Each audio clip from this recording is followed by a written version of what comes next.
A lot has changed with Star Citizen's new and exciting 3.23 patch, and if you're a returning Star Citizen player or a curious new one, there's a lot you need to know if you want to save time and start your adventures off on the right foot. Whether it's hunting Star Citizen's new AI creatures, navigating the huge new theme park distribution centers, or finding your way around the new Master Mode's cockpit, it's time to click those heels together and prepare for the new world, because Dorothy, we're not in Kansas anymore.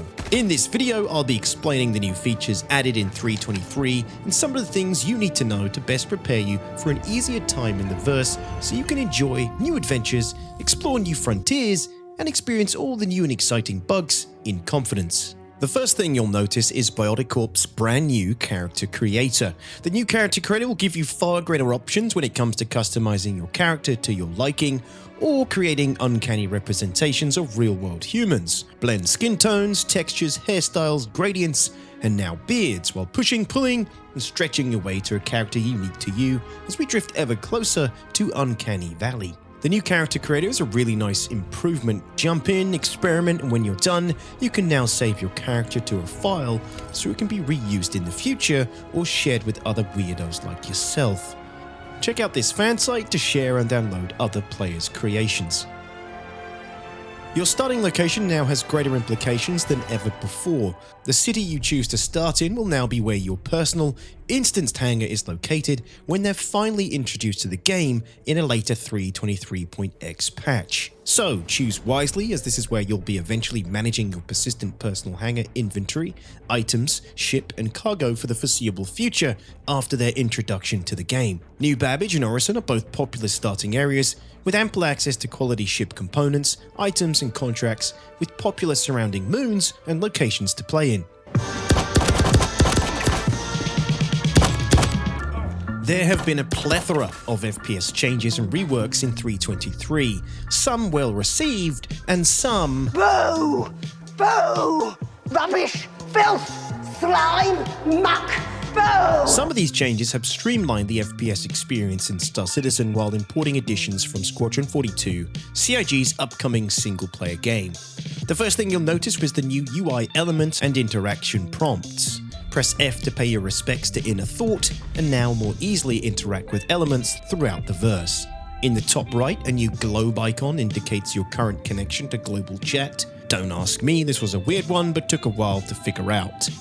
In the top left, the eye represents an active comm array, while the restricted symbol symbolizes the armistice zone. We finally have a compass, with readings on the left and right denoting the elevation and depression of your character's eye line, with compass directions along the top of the screen. No cardinal directions like north, south, east, west though, but you know, who needs those on a compass anyway? The new FPS minimap will help you find your way around local interiors, but it does not currently function for external areas nor provide any local topography when outside. You can, however, see party members easily on the FPS map, which does help for group coordination and situational awareness. You can also place custom markers on the local map via the Mobiglass, which is reflected in your FPS minimap when moving around on foot. More on the Starmap later in the video. The new Mobiglass powered by CIG's building blocks tech is a nice improvement now that the doubled up holographic text from hell has been dealt with. On the homepage of the Mobiglass is an overview of your entire player status at a glance. Clicking the top arrow of any particular element will take you to its dedicated page on the Mobi. Under the vehicles element on the homepage, vehicles available to you at your current location will be visible. The new health status display will also provide a more detailed overview of your character's injuries and vitals, including environmental aspects. Contracts where you'll take missions for different organizations can now be toggled between verified and unverified. Verified contracts are lawful contracts for verified organizations. Unverified are unlawful contracts for unverified contacts and organizations, usually leading to a crime stat. FPS Combat has been heavily adjusted in 3.23, with less inertia during movement, new recoil effects, a host of weapon rebalancing which is still very much a work in progress, new improved iron sights, better scope effects, and generally, I found FPS Combat just feels more responsive. As per usual though, until server meshing, don't expect much responsiveness from the AI. There's a new quick loot screen that makes looting corpses a much simpler affair, allowing you to easily switch between the different elements of a loot interaction with different item types clearly visible and lootable at a glance. Clicking the arrow in the top right of your normal inventory screen will allow you to switch to the new one. Clicking the circular arrow icon will switch between FPS gear and wearables. The item storage screen will only show 6 items at a time, and you'll have to click on the arrow at the bottom right to scroll through the pages. If you hover an item on your weapon's loadout, any items that can be equipped to that weapon will have a blue circle above it. To see what attachments you have on a weapon, press the row of 3 lines here. This will expand and show the attachments equipped on the left. You can now reload your weapons via ammo stashed in your backpack, though this will incur a greater reload time to compensate. If there are no mags stacked on your body for quick access, the game will source them from your backpack. You can also now consolidate ammo mags inside your backpack, compacting excess ammo into full mags, discarding old mags, freeing up space and repacking your active magazine in the process. Left Alt +1 is the default keybind. The dynamic crosshair is in and tracks where your weapon barrel is pointed during FPS and hip firing. However, this feature is only available if you're wearing a combat rated helmet. I've noticed hit reg is also only visible with the correct helmet equipped. Whether this sticks post 323 or not, we'll have to wait and see. Controversial addition to the FPS game is sniper glint, which is visible to you at an 11.5 degree angle to your eye. The more in line with your eye, the brighter the glint. This now emits a shiny telltale light reflection off the sniper's scope that serves to give away the position of snipers who are a little too conspicuous. Personally, I'm fine with it. Snipers, while rarely used in Star Citizen currently, are very powerful weapons in a game where you can snipe someone from a kilometer away and force a 10 to 15 minute respawn loop. One of the cleanest additions to the game in 3.23 is the new EVA system. Characters fly in a head-first Iron Man stance, and transitions between EVA and foot are practically flawless. I don't really have any complaints, and I can't really believe I'm saying this, but it generally just works, which is probably the most surprising thing about this entire damn patch. I mean, just look at it. EVA movement and combat will no longer be a risky affair, completely at the mercy of the gods of jank. Good job, CIG. One of the biggest and most controversial additions to Star Citizen is Master Modes, an overhaul of the game's flight model and balancing.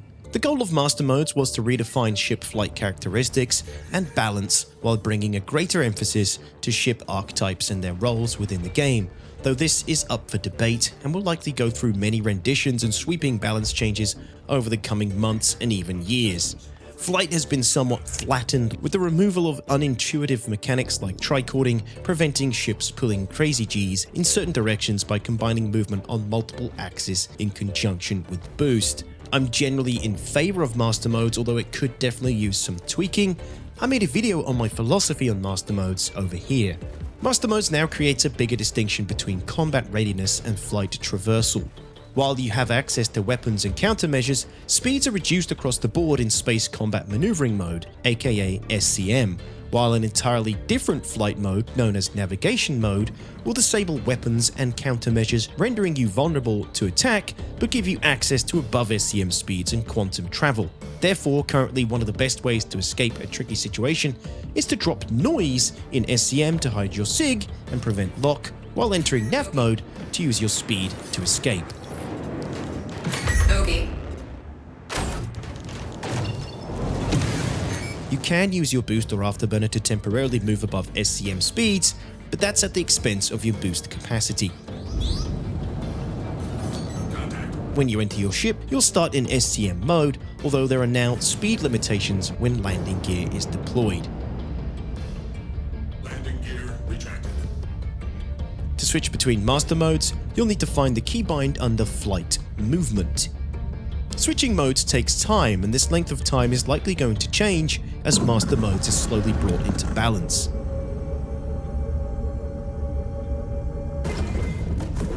Within each mode are 3 operator modes. In SCM, these are SCM Guns, SCM Missiles, SCM Scanning.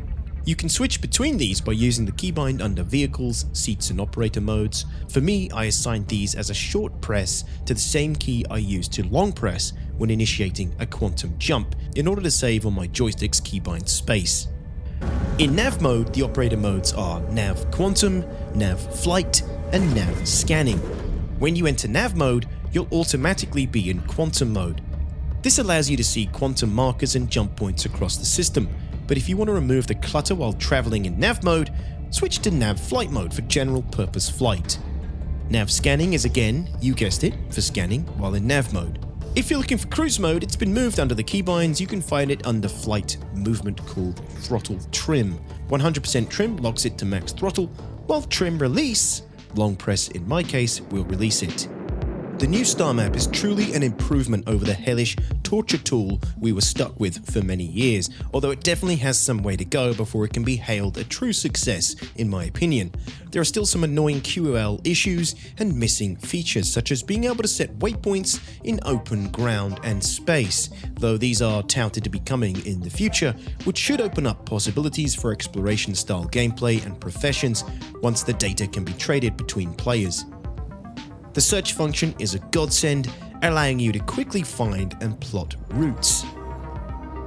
Highlighting a destination such as stations will now provide a summary of its services, including hangar availability and available shops. Once your destination has been found, simply click the destination marker and hit R to set route. This will then give you a summary of information for the jump, such as distance, ETA, and fuel consumption. With the additional fauna, you can now take kill missions to exterminate a number of Copian, alien dog-like creatures that resemble the result of intercourse between a hyena and your lovable golden retriever.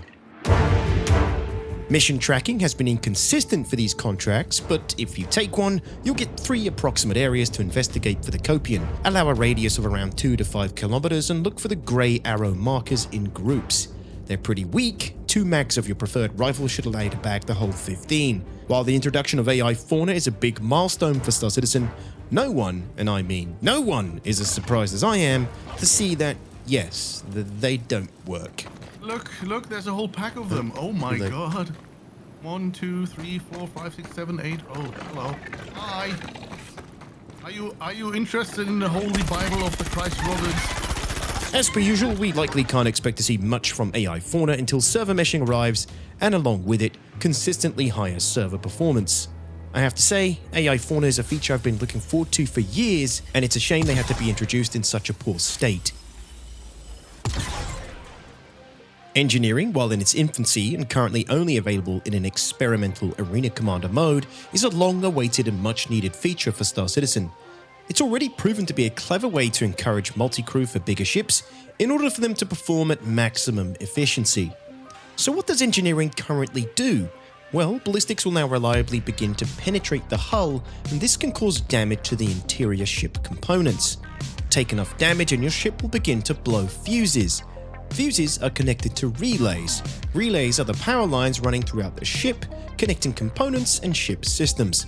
If a relay's fuse is blown or a component damaged, it's the crew's job to replace the fuses or repair the components to keep the ship fully operational. Take enough irreparable damage or lose enough relays and your ship becomes dead in the water, and without enough redundancy, this renders you helpless and open to boarding. So, using the engineering terminal, the engineer's job is to monitor power usage, components and relays throughout the ship, while redirecting power and crew to the critical areas that need attention, whether it be repairing components with a multi-tool or replacing blown fuses. And if things get really bad, they'll need to be on standby to defend the ship from the inside. Room control currently is limited to the ability to open and close doors, but it gives you a good idea of what to expect from the engineering overview when options like life support and decompression come online. When it makes its way to the PU, this will emphasize the need for crew members aboard multi-crew ships, while incentivizing ballistic-based loadouts and strategies. Even against AI, if you're flying a multi-crew ship and a relay is blown or a component critically damaged, you can't afford to get out of your ship in the heat of battle and fix it yourself. I absolutely love this early stage of engineering and can't wait to see how it evolves. Distribution centers are new traversable areas offering gameplay loops that will eventually cover almost every profession. These facilities are owned by leading NPC organizations throughout Stanton, and you'll be able to build rep with the owners to unlock mission chains, rewards, and friendly reactions from the facility's guards. Officer, yeah, we're just 2 mercenaries passing through, checking out the new distribution center. Don't mind us. This initial release includes the surface levels of the facilities, with underground areas touted for a later update. So far, distribution centers appear to be half-cooked. I haven't been able to complete a mission here yet, and I've attempted missions from both sides of the law. You can find missions for distribution centers under the Mercenary tab. Look for any that mention anything along the lines of logistics depot. Every time I've taken a mission at one of these locations so far, the mission items either didn't spawn in, the markers didn't appear, or I'd fallen through the surface somewhere along the way. That being said, the locations themselves are pretty fantastic, and when the NPCs are active and responding well, there's enough of them to provide a somewhat challenging PvE experience. Overall, these need more time, but they're still my most anticipated feature of the patch. If you want to visit one, you can find them on the Starmap listed as logistics depots. If you'd like to see more of these, I made a video exploring a Microtech distribution center with Captain Burks and members of my community, while fighting many bugs along the way. Honorable mentions now, and the Gladius has had a tasty gold standard pass on audio,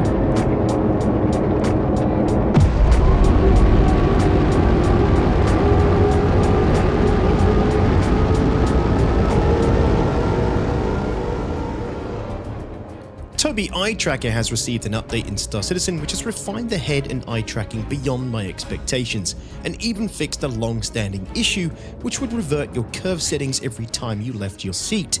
As a long-time Toby Eye Tracker user, I really appreciate these changes, and if you're looking to pick up a Toby Eye Tracker of your own, consider using my referral link below for 5% off, or simply use the link in conjunction with any of Toby's promotional offers above 5%. Proper water physics have been implemented. A good way to go see this in action is to fly in the Atmospheric Arena Commander map or visit the lakes on Microtech. Navigational information for that on screen now.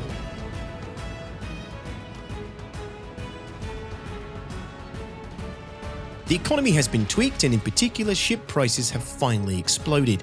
In my opinion, these are now at a more acceptable level, but I'm sure there's room for improvements on either side of the spectrum. You can find a link to ship prices from EPTU down below. Cloud's got a graphics update, and you can now select photo mode in your graphics options for even better looking clouds, with no more grainy grossness to be found. Yeah, they look pretty good. Vulkan graphics API support has been added and can be opted into via the options menu, but will eventually replace DirectX 11 altogether, making things like ray tracing available in-game. On that note, lighting in general has been updated across the board. You may have noticed throughout the video that things just sort of look better. The lighting feels softer, and everything sort of feels smoother and less jagged. Overall, an improvement in my opinion. Reputation Hostility is committed on the roadmap, allowing you to build rep with common organizations in the game, leading them to react differently to you. Positive rep with a faction can offer you protection in faction-controlled areas and more leeway with things like friendly fire, while negative reputation will create the opposite. And finally, the replication layer is online, providing greater data backup and recovery from server crashes. This piece of pillar core tech will eventually help realize Star Citizen as a true MMO experience, culminating in server meshing and larger server player populations moving forward beyond 4.0. Well, my fellow meatbags, I think we covered everything that this huge patch delivers so far, with more coming in later 3.23x patches. I hope you got something out of this video, and if you did, please consider liking it and subscribing to the channel for more Star Citizen content. And if I missed something, let me know in the comments below. Enjoy 323, you nerds! As always, special thanks to my supporters through Twitch and my meaty members on Fourth Wall. Goodbye.